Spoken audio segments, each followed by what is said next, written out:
Last week, we examined the importance of a recognition program. This week, how to create one. This is Coaching for Leaders, episode number 80. Produced by Innovate Learning, maximizing human potential. Greetings to you from Orange County, California. This is Coaching for Leaders, and I'm your host, Dave Stachowiak. This is a weekly show to help smart people improve their communication and leadership skills. And to be an effective leader, we need to be able to recognize others sincerely, genuinely, and consistently. Last week on episode 79, I had Michelle Smith with me from OC Tanner, and we promised this week we'd be back to not just talk about the importance of recognition and why we should have a recognition program, but actually how to do it. So on today's show, 10 steps to create a recognition program. And I'm pleased again to be joined by Michelle Smith from OC Tanner. Here's my interview with her on the 10 steps we need to know to start recognizing.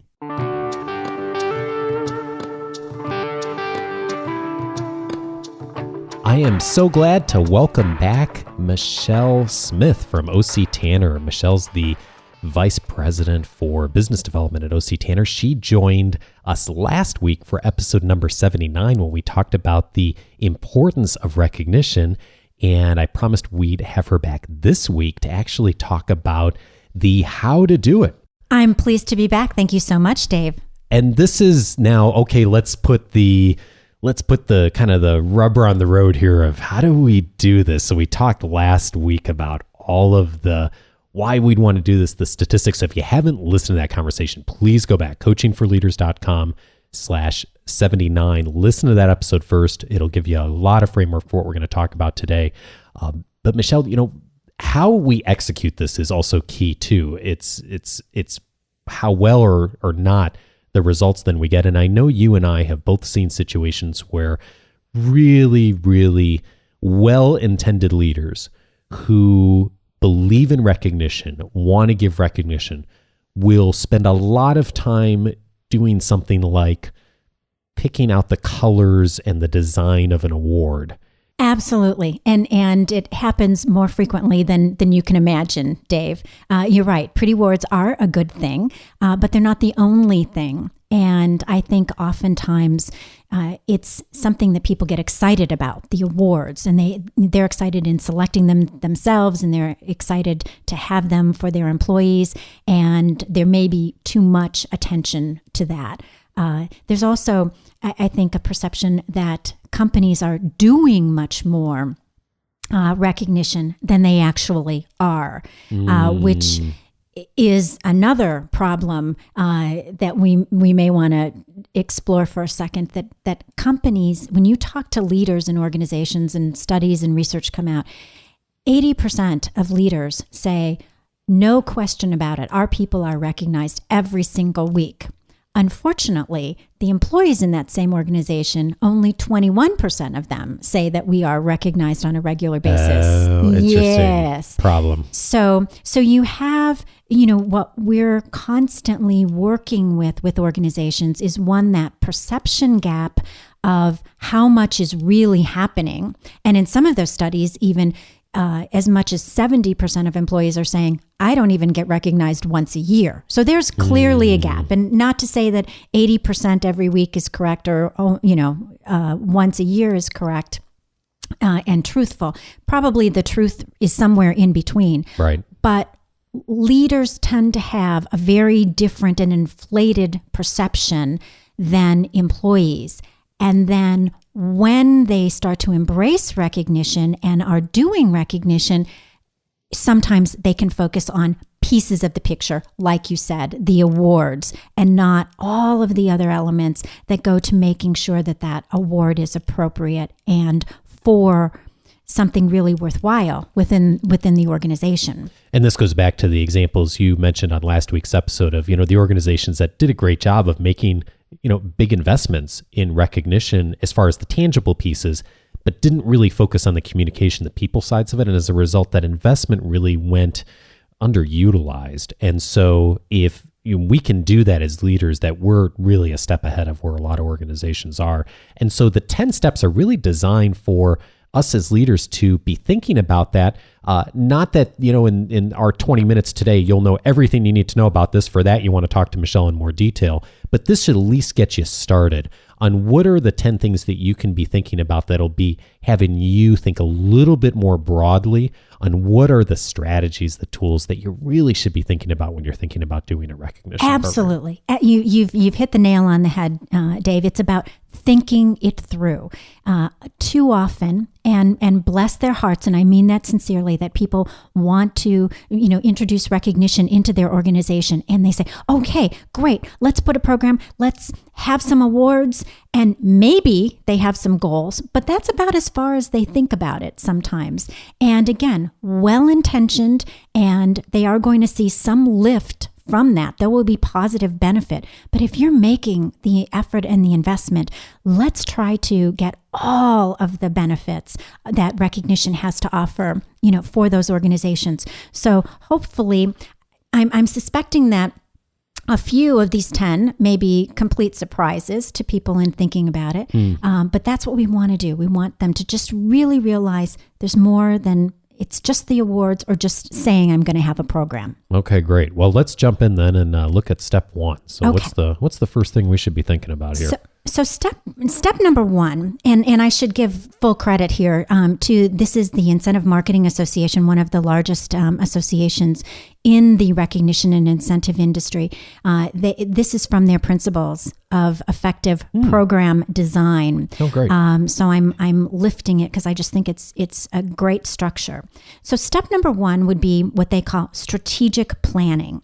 And it's exactly what it says is, think about what you want to accomplish with the program. I mean, sincerely, specific objectives, specific strategy. What kind of measurable results are you looking for? Why do you want to do this recognition program? What are you trying to accomplish? And very precisely, what do you want to accomplish? Are you trying to solve a problem about absenteeism or disengagement or turnover? Or are you trying to improve something, improve productivity, improve and build your culture, improve customer service? But know very precisely why you are engaging upon recognition, because that's fundamental to everything else, builds from that foundation. And it's interesting how we, a lot of times as leaders, and I know certainly American business culture, thinking isn't considered work. Yes. And what a sad statement that is. But it's true. Like so many times, like if I'm not on the phone or writing email, or we don't take the time to really step back and think. And I know for me, Michelle, when I've taken more time in my professional capacity to budget time to think through what I want to get, my results end up usually being a lot better. And I see the same things with my clients too. So, it's easy to say, okay, well, strategic planning, thinking, okay, what, get me to like the real things I need to do. But it's so important though to really step back and think. So I like that this is number 1. Yeah, it's a deceptively, critically important step, as I said, because everything else you're going to build upon that foundation. And I'm not talking about you don't have to go away for a week, on a strategic planning retreat, but just spend a little time thinking about, why do we want to do this? Good. All right. So assuming we do some of that, what would we want to be considering next? A little bit more thinking as well. Okay. Oh, good. And I call this one understanding your audience. So you've decided that you want to do a recognition program and you have a very specific goal and you can state that specifically.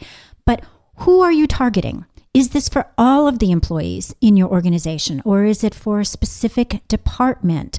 Who in your company, for whatever goal you've decided on, who can impact that goal? Not just the most obvious people. If you have a sales goal, clearly all the sales team. Sure. But don't forget about the sales support people who, are the wind beneath the wings of those salespeople often. So you want to think about, who's my audience? What are their demographics? What are their motivations? What are the circumstances they're working in? What are their capabilities? How do I get their buy-in to this program? So you certainly can't change performance or really have an effective recognition program unless you first understand the people you are trying to recognize. So make sure you're including everybody who can impact the goal and that you understand who they are, because that's going to be really important when you start to pick out the pretty awards too. You need to understand the audience. Or not. Or not. Yeah. That's interesting. And I imagine some of which goes into this too, Michelle, is thinking through like how do people want to be recognized, and asking some of those questions. That might be even some of the further steps here. But, I think that's something that a lot of times leaders miss that opportunity to have that conversation of, by the way, how would you like me to recognize you? Exactly. What is the best way for me to lead you? How do you like to learn? How do you like to be motivated? And I've had clients ask those questions of the people they lead over the years, and they're like, I'm just shocked. Like, people will tell me. How brilliant! Yeah, if I ask. Why and why don't we do that more often? Just ask the question we are trying to get the answer to. It's amazing. People will tell you. You might not like the answer, but they will tell you the answer. Right. And, you just reminded me of something as well. With this understanding of your audience, there's a common misperception frequently where when companies are doing a program to try to solve a problem, if you think about an organization as a bell curve, the employees of that organization, you probably have 10 to 20% of your employees who are amazing. They just do all the right things all the time they do it without a recognition program, quite frankly. You probably have the same number, 10 to 20%, who no matter what you did for them, they're just not getting it. They're disgruntled. They're mismatched, whatever is the reason. And what Gallup calls the really disengaged people. Yes, the disengaged people that we talked about on the show last week. Well, frequently, management wants to do a program for those lower 10 to 20% of the people because they feel these are my challenging employees. These are my problem employees. And I shouldn't do a program for the 10 to 20% who are my marvelous employees that, boy, I wish I had 100% of my employees like that. So interesting. Do not do that. Absolutely. If anything, if you have to cut out somebody from the program, and I don't recommend that you do, but you absolutely cannot cut out those top performers. They need that attention. We talked about that a lot last week. They've been burdened quite a bit. And if you're not recognizing them, you're putting yourself at risk of losing them. And this goes right along with the research Gallup's done over the years of that the best managers spend the most time with their best people. Exactly. The first break all the rules Yes. book, so much of this comes back to that focus of, sometimes we forget about our top performers, and we need to engage them too. Absolutely. If not more so than anyone else. Absolutely. Now, be realistic when you set up your program, because more than likely, you're not going to move the needle a whole lot on those top performers. Sure. But even a little bit for a super performer is going to be good. You're probably not going to move the needle a lot on your disengaged employees either. Where your real opportunity exists is in that 60 to 80% of the middle of that bell curve, that really wide fat area where you've got, where we said those apathetic employees, that they could go either way. You'll see a huge shift in performance, in results, in that middle group. So that's going to be your big shift, and you're going to get your biggest results there. But don't exclude those who are serving you so well on a day-to-day basis. Good to know. Okay, what's next? Okay, number 3, fact finding. We need to spend a little bit of time again thinking about what currently stands in the way of us achieving the goal that we set out for this program. Is there something in the market? Is there a market condition? Is there a lack of training? If we're asking people to perhaps perform at a different level, do they have the skill set and the training and the knowledge to actually perform at that level? Or do we have to inject a little bit of training also in our recognition program so that it's successful? Are there management problems? Let's be totally candid. Are some of the things that we're trying to correct with employees being created by managers who may need a little extra attention or training? So let's get all of those things out on the table. What's a time that you've seen an organization go through that process and determine that something was an obstacle, just so our audience has a feel for what kinds of things might fall under that umbrella? Almost always. There's something that can go wrong, that could prevent you. Certainly now, the market conditions of the recession and recovering recession, that straps cash and decisions within an organization. So you may have to amend your goals for the program and perhaps dial it down a little bit, perhaps for budgetary considerations. Got it. Certainly when change is happening in an organization, it can be very volatile. You're never quite sure in an acquisition or a merger situation where two companies or two cultures are coming together. You want to recognize them, but you have to be aware that those cultures may not normally or naturally coalesce quite well. Good. So it's not a problem as long as you know about it. The only problems are the ones you don't know about it. So this is time well invested to think about what the problems are. We can find an answer for the problems as long as we know about it. Perfect. So we have to address them. We have to be, big boys and big girls and realistic. Number 4, program structure. Not a very sexy term at all, but here we're getting into the specific goals. We have our overarching goal for the program, but what do individuals need to do?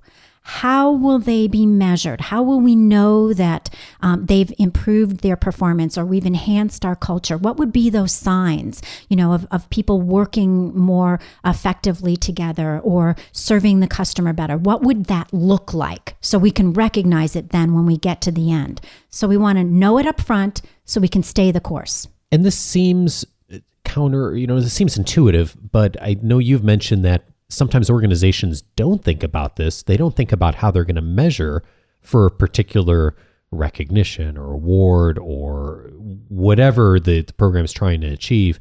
And that can create a disconnect if there's not that measurement that's put in advance of how we are actually going to determine this. Absolutely, Dave. This is another, I would say, deceptively critical component because if you don't measure, first of all, you may not be able to assess your program at the end, but the real danger happens that if you don't have a structure around your program, two employees could do the exact same performance improvement or the exact same amazing thing, that needs to be rewarded, but they may get rewarded differently. One manager, I've seen this. It's been as extreme as in one manager gave somebody 4 tickets to the movie theater. Nice little award for what they did. The exact same behavior and result happened in another department. They gave the employee a 1-year lease on a Chevy Tahoe truck. Oh, wow. Now, that kind of blows up your program right away. And all of a sudden, the goals of the program get out the window. And then employee number 1 wants to go work in the department where employee number 2 is, And so now your good intentions just blew up in your face because people feel like, well, why did employee number 2 get the lease for the truck when I got movie tickets? And people are wanting to transfer over into the other department or feel like it's unfair or there's favoritism. You don't want to go there. You don't want to introduce any of that into your program. So you must be extremely clear and measure. And when it's measured, it can be tracked and controlled, and nobody can claim favoritism or unfairness. So lots of hidden traps. Oh yeah, great example. Thanks for sharing that story. That happens, and I've seen things like that happen too, for sure. Yes, definitely. So step number 5 is communication. Here again, a little bit of thinking about what do we need to communicate to our team, to our employees about this recognition program? How do we want to roll it out? How do we want to tell them what they need to do to achieve the goals? How, when, do you send out the message? Are you going to do a big launch? Do you need to think about other locations, employees who telecommute, or who work from home or work in other locations, making sure everybody gets the message at the same time? When does the message go out? And more importantly, what is that message? Because that's your first impression. And we all know you've only got one shot to make that first impression. And I'm guessing consistency comes into practice here too, with that, certainly that launch, but also then ongoing. How does leadership communicate with the organization about the objectives of this, the ongoing, the reporting, the results, and whatever the outcome is?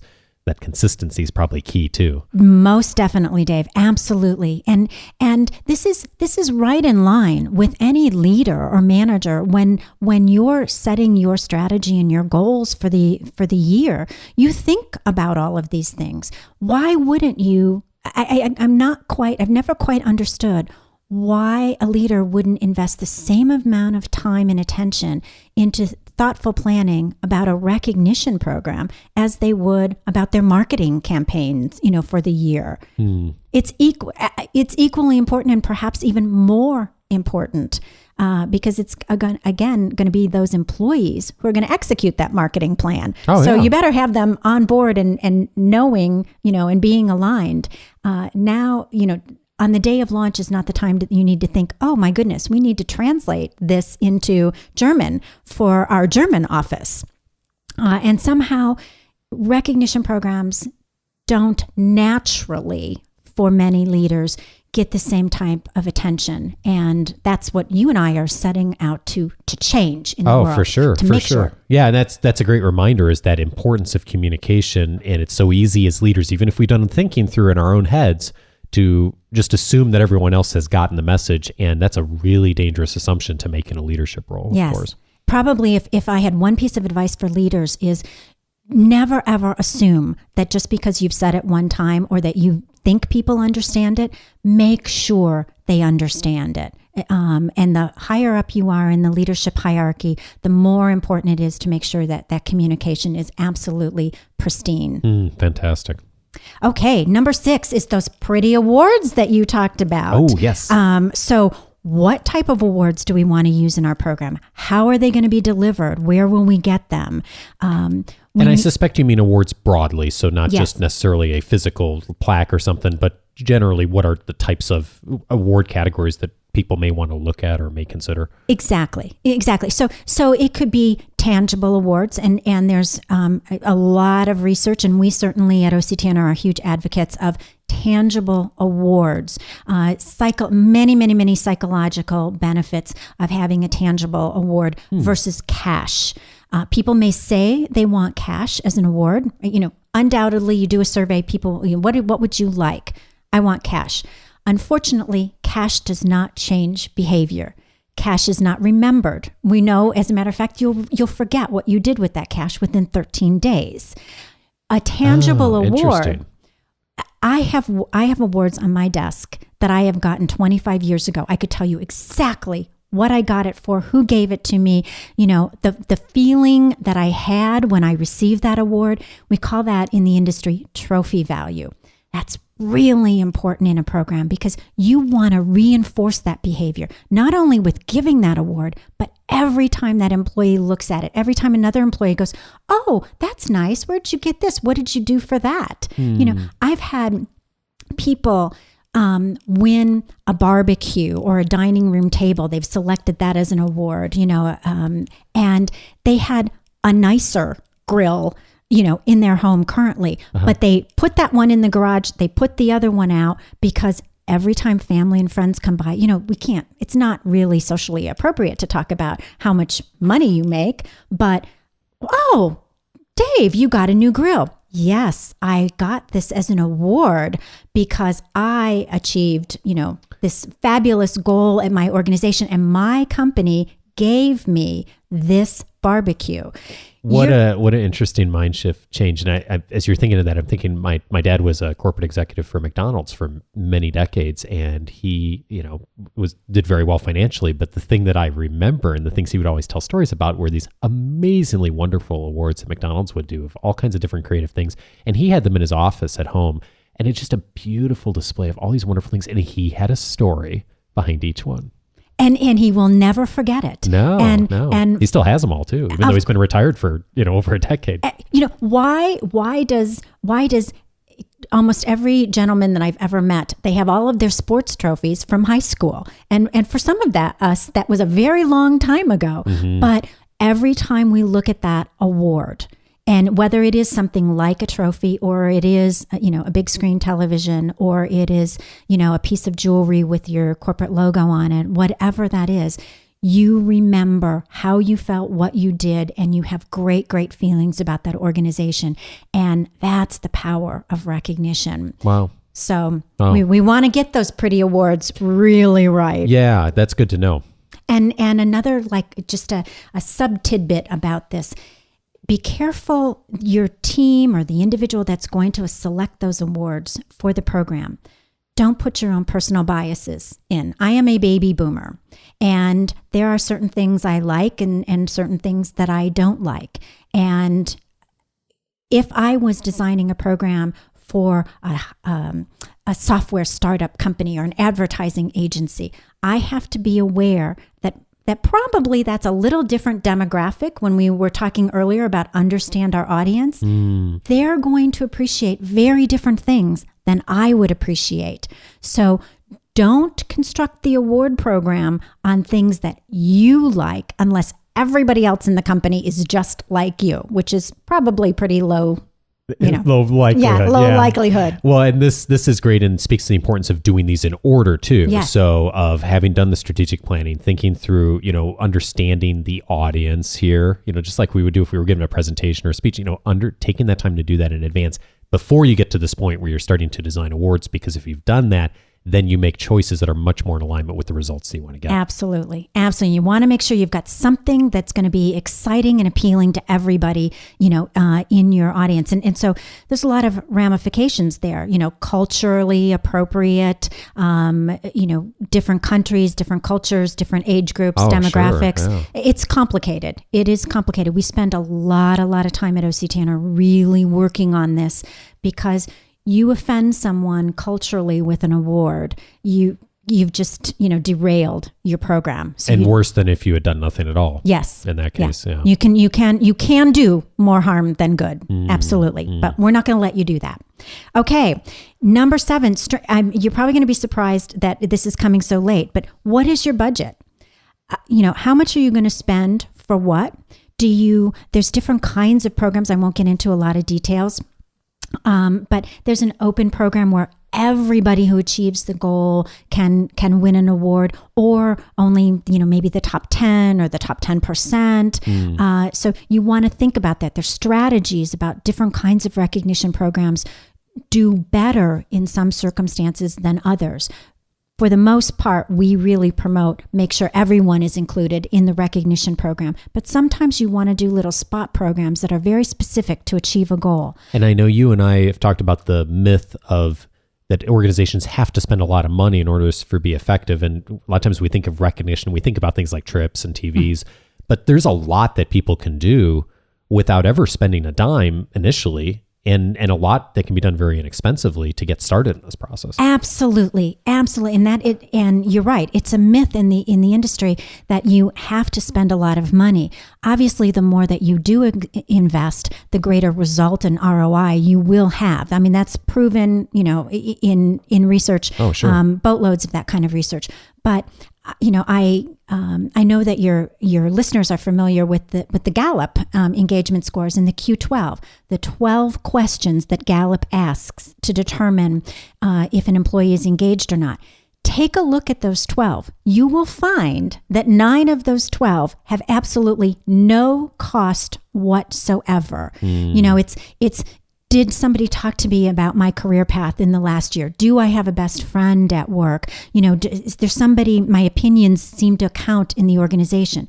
Those may not necessarily be awards, but they contribute to your overall engagement within an organization.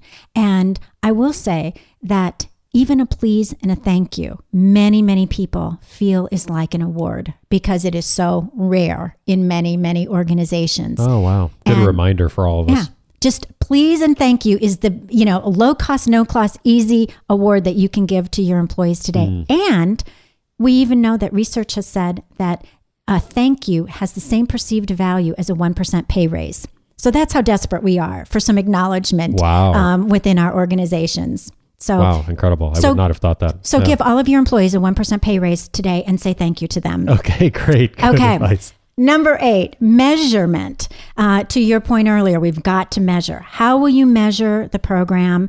The value to the organization. You want to have a timeline and an owner for various parts of the program. Just really think it through like a business plan of all of the great things that you said earlier, Dave, about measuring it, consistency, communicate it. People do what is tracked and measured, and you want to make sure that you have those factors on your side. Number 9, tracking, very similar to measuring. One of the key factors is the ability to collect the data about how are we doing? Are we achieving our goals?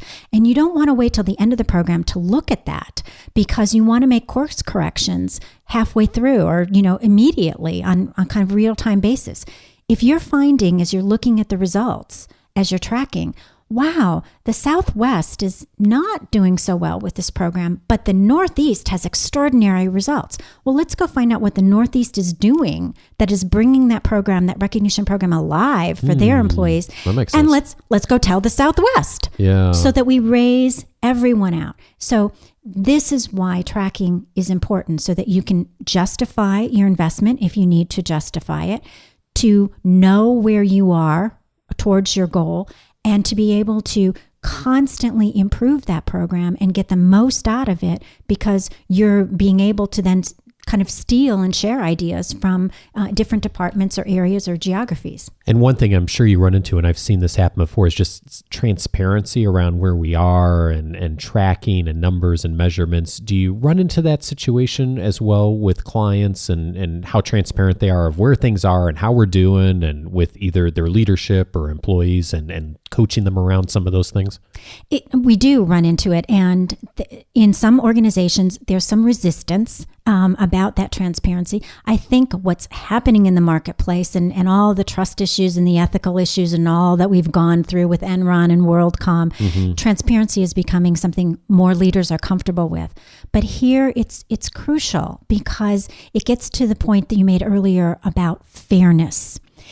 Employees, I think just as people, our nature is, if we don't know something, we tend to assume the worst. So if there's not that transparency of information, I may feel somebody else is getting the Chevy Tahoe lease and I'm getting the movie tickets, whether it's true or not. So, and fairness, or the lack of perceived fairness, will start to get rumblings in your organization. And there again, you're running the risk of doing more harm perhaps than good. So let people know. And people remember, they're doing something. You're rewarding them for something your company wants to achieve.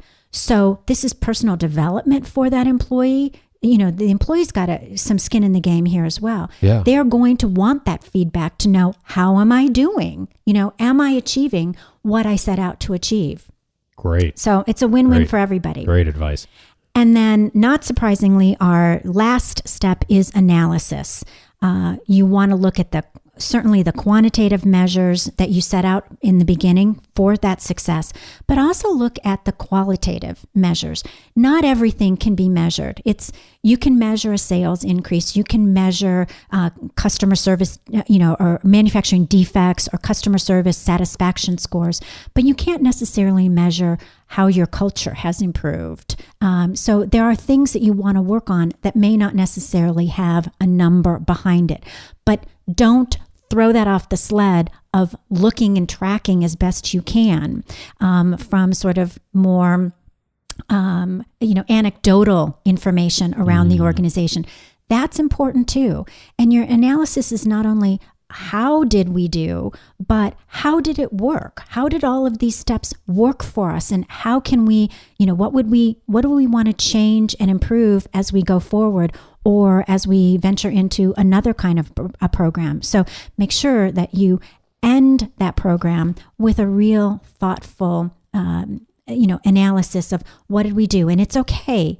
Especially when you start out, you're going to make mistakes, and it's not all going to go as planned, but it's still a worthy goal. Embark on the process, and you will improve. And there are people out there in the world who can help you, accelerate that improvement.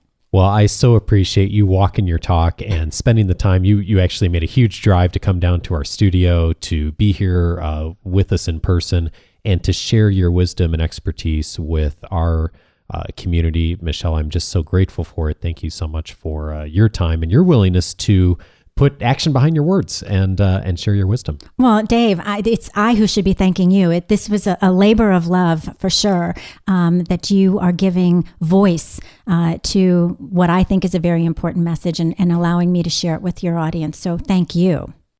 Michelle Smith is the Vice President for Business Development at O.C. Tanner. Michelle, thanks so much for being here. Thank you, Dave.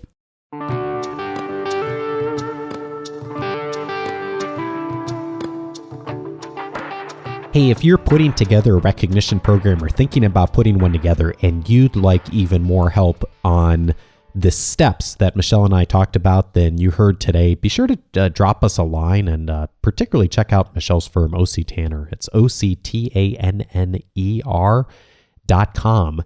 And they've got lots of great resources and tools, even on their website. So check that out. And of course, you can join the conversation with us at coachingforleaders.com/80. And that will take you to the show notes. Michelle's contact information is there as well. And you can join the conversation about this episode with me, Michelle, and other members of our community. Of course, you can always call our feedback hotline as well, 949-38-LEARN. And my email address is feedback@coachingforleaders.com. Hey, I know we're running a little bit later than we normally do on this show, but I wanted to mention one more thing before letting you go this week, and that is the very first live Coaching for Leaders webinar. It is scheduled, so mark your calendar for next Thursday, March 28th, 2013 at noon Pacific time. For those of you in other parts of the world, that is 1900 hours GMT time. So again, next Thursday, March 28th, noon Pacific time here in the States, 1900 hours GMT time. It is going to be a webinar on how to get it all done even in the midst of chaos. Now, if that topic sounds familiar, it should, because I actually did an episode on that about 3 months ago here on the podcast. But I'm going to be going into a lot more detail on this live webinar of how to get things done, how to manage your time well, how to organize things, good strategies and tools to use.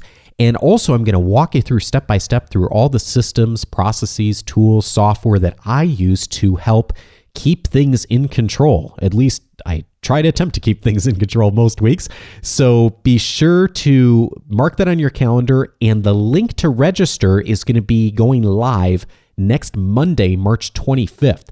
And so I will give you all the details you need to know on next week's show, number 81. I will also send out an email to those of you who get my weekly updates and weekly articles. So if you are interested in joining me for the webinar, be sure to listen to next week's show, number 81, on Monday, March 25th, or just watch for my email that day if you get my weekly article. And it's a good reminder that if you don't get the weekly article yet and you'd like to, go to coachingforleaders.com/subscribe, and that'll get you on the weekly article list and also announcements about this webinar and anything I do in the future. And the webinar is free, 100% free. So you can join and interact with me live. I would love to have you involved. Hey, thank you to Faka Abbas, I'm going to mess up this name, Nidkubwimana Blaze, I think. I hope I got your name close. Send me an email and tell me how to pronounce it correctly. Carmel Purdy and Resma Khatun. Thank you for connecting with me on either Google Plus or Facebook. We have a Facebook page. It's coachingforleaders.com/Facebook. And I'm on Google Plus too, coachingforleaders.com/plus. And those of you who are Twitter users, I keep using Twitter more and more. You can find me there at coachingforleaders.com/Twitter. I hope you have a great week. Hey, if Michelle's information has been helpful to you over the last 2 episodes, please jump online and leave a comment for her. She'd love to hear about it. coachingforleaders.com/80. Have a great week, everyone. See you next week.